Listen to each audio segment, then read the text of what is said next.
जबलपुर जनपद पंचायत में एक बड़ा वेतन घोटाला सामने आया है, जिसमें कर्मचारियों ने बिना किसी शासकीय आदेश के खुद का समयमान वेतनमान बढ़वा लिया। वर्ष 2006 से इन कर्मचारियों ने अवैध रूप से बढ़ा हुआ वेतन लिया, जबकि शासन के नियम स्पष्ट रूप से कहते हैं कि जनपद पंचायत कर्मियों को समयमान वेतनमान का लाभ मिलता ही नहीं है। स्थापना शाखा के लिपिक साधना अवस्थी, राजकुमार, मनोरमा श्रीवास्तव और ऑपरेटर मनीराम की जाँच में यह खुलासा हुआ कि इन सभी ने लंबे समय तक यह लाभ उठाया है। जिला पंचायत के सीईओ अभिषेक गहलोत ने बताया कि न सिर्फ जबलपुर बल्कि पूरे प्रदेश में इस तरह की अनियमितताओं की जांच की जा रही है। जांच रिपोर्ट पूरी होने के बाद अब रिकवरी की प्रक्रिया शुरू हो गई है। इसलिए जनपद जबलपुर का यह मैटर है, शासन के कुछ जो है निर्देश हैं कि जो समय मान वेतनमान होता है वो जनपद के कर्मचारियों के ऊपर लागू नहीं होता है।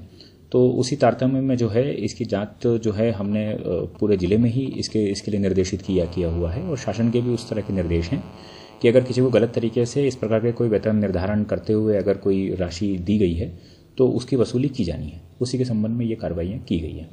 ये किस तरह से इनको एक्स्ट्रा राशि मिलने लगी, क्योंकि वेतन तो तय होता है शासन के द्वारा, ये कैसे इनको मिलने लगा बढ़कर? नहीं, बेसिकली क्या होता है कि जो मध्य प्रदेश शासन के जो कर्मचारी होते हैं उनको समय समय पर समयमान वेतनमान दिया जाता है, तो उसके प्रावधान दिए गए हैं, लेकिन ये प्रावधान जो है जनपद पंचायत के ऊपर लागू नहीं होते। जनपद पंचायत के कर्मचारी जो हैं वो उस श्रेणी में नहीं आते, लेकिन कुछ कर्मचारियों द्वारा इस तरह के जो शासन के निर्देश थे उसके तारतम्य में उनके द्वारा स्वयं के जो है समयमान वेतनमान लगवा लिए गए कतिपय कारणों से या कतिपय परिस्थितियों में।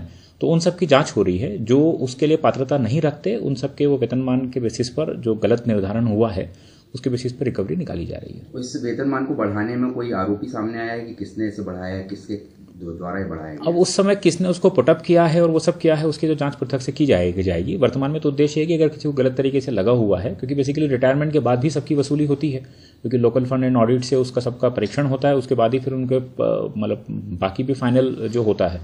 तो इसलिए अभी से उन सब की जाँच करवा के वो सब वसूली की कार्रवाई की जा रही है।